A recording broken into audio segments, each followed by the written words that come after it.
नमस्कार दोस्तों, जय जोहार। मैं कौशल तिवारी और बिहनिया संध्या में आपका स्वागत है। 2024 के मई माह में लोकसभा का चुनाव होना है और कांग्रेस इसकी तैयारी में रफ्तार देने की कोशिश में भारत जोड़ो न्याय यात्रा शुरू करने जा रही है। राहुल गांधी 14 जनवरी से यानी मकर संक्रांति के दिन से। तो दूसरी तरफ 2024 को जीत लेने के लिए राम मंदिर बड़ा मुद्दा बनता जा रहा है या बड़ा इवेंट बन चुका है।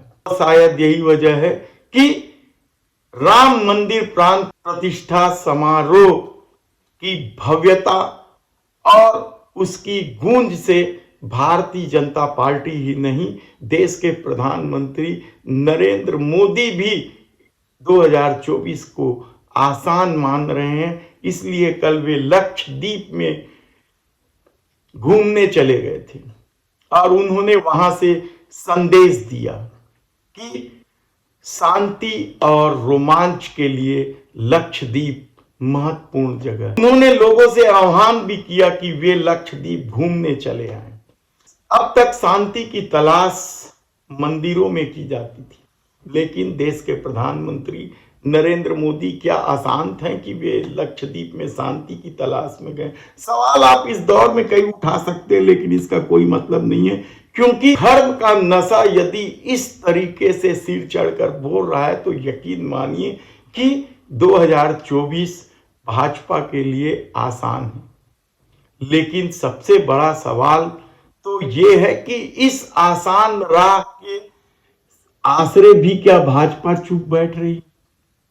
यकीन मानिए कि जिस तरीके से यह दौर है वह बेहद ही हैरान कर देने वाला दौर है। क्रूड ऑयल की कीमत में 31% गिरावट दर्ज हुई है, लेकिन पेट्रोल डीजल में लोगों को कोई राहत नहीं दी जा रही है और महंगाई अपने 2 गुने रफ्तार से बढ़ता चला जा रहा है या आसमान छूने लगा है। लेकिन सरकार को इसकी कोई चिंता नहीं है, क्योंकि यह नारा दे दिया गया है कि जो राम को लाए हैं हम उसे लाएंगे। भारतीय जनता पार्टी के नेता बलात्कारियों की फेहरिस्त में शामिल होते चले जा रहे हैं। बड़ी लंबी फेहरिस्त है।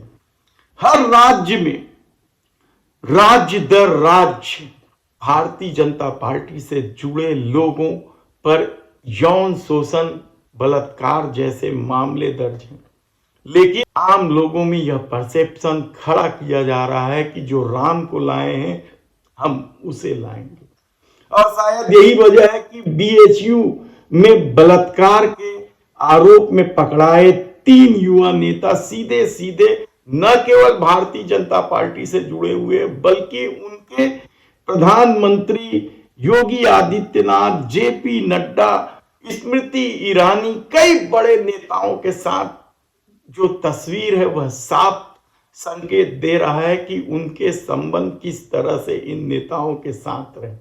और राम मंदिर को उड़ा देने, योगी आदित्यनाथ को मार देने की धमकी देने वाले जो 2 युवक गिरफ्तार हुए हैं, वे भी तो भारतीय जनता पार्टी से जुड़े हुए हैं। उनका संरक्षण भी तो भारतीय जनता पार्टी के नेता कर रहे हैं। योगी आदित्यनाथ के साथ तस्वीरें जो इस तरीके से सामने आई हैं और जिस तरीके से यह खुलासा हुआ है कि मुस्लिम बनकर उस ब्राह्मण और ठाकुर युवक ने यह करतूत को अंजाम दिया है ताकि इस देश में नफरत का सैलाब फैलता जाए और 2024 जीत जाए। ऐसे कितने ही उदाहरण हैं। महिला पहलवान रोती चीखती रही, न्याय नहीं मिला। साक्षी मलिक ने तो कुश्ती से ही संन्यास ले लिया।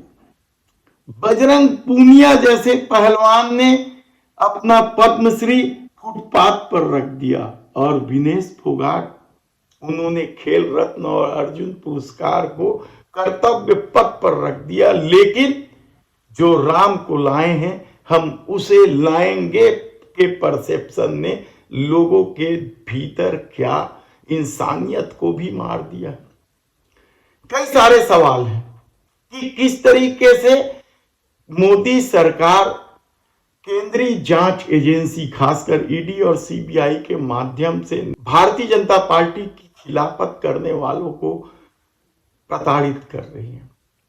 केजरीवाल दिल्ली के मुख्यमंत्री, झारखंड के मुख्यमंत्री हेमंत सोरेन, इनकी गिरफ्तारी कभी भी हो सकती है यह कहा जा रहा है। तो दूसरी तरफ कल तमिलनाडु से जिस तरीके से मामला सामने आया है, 2 गरीब किसान ईडी बुला लेता है, दिन भर बैठाता है, वे कर्जा लेके ईडी के दफ्तर तक पहुंचे थे, खाद्यान्न योजना पर निर्भर है, लेकिन उस जमीन पर भारतीय जनता पार्टी के नेता की नजर थी और इसलिए क्या ईडी ने उन्हें समझ भेजा, उन किसानों को प्रताड़ित कर रहा है। वहां के एक अधिकारी ने तो इस मामले को लेकर वित्त मंत्री सीतारमण की बर्खास्तगी की भी मांग कर दी है, तो द्रौपदी मुर्मू को भी शिकायत की। यानी क्या कुछ इस देश में हो रहा है और शायद इसकी बड़ी वजह है कि यह परसेप्शन बना दिया गया है कि जो राम को लाए हैं हम उसे लाएंगे, और यही वजह है कि ना तो बेरोजगारी को लेकर ही सरकार कुछ बोलने को तैयार है और ना ही महंगाई कम करने को तैयार है। ऐसी परिस्थिति में जब ट्रक ड्राइवरों ने, वाहन चालकों ने हड़ताल किया और उसका असर लगा सरकार को कि चुनाव में पड़ सकता है, तो आनंद फानन में कानून को अभी नहीं लागू करने की बात कहती, यानी लोकसभा चुनाव के बाद लागू की जाएगी।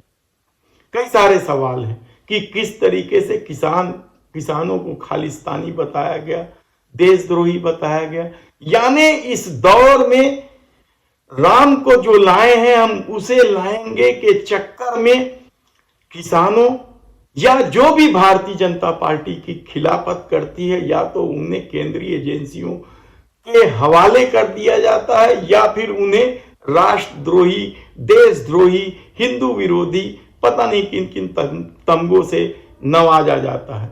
लेकिन ये दौर राम मंदिर प्राण प्रतिष्ठा समारोह को भव्य देने का दौर है। यह दौर अब अयोध्या को निखारने का दौर है और इसके सहारे देश के प्रधानमंत्री नरेंद्र मोदी की छवि बनाने का दौर है। तब आम आदमी की तकलीफ क्या 2024 में उभर कर सामने आएगी, कहना कठिन है, क्योंकि जो राम को लाए हैं उसे हम लाएंगे का परसेप्शन बहुत बड़ा है।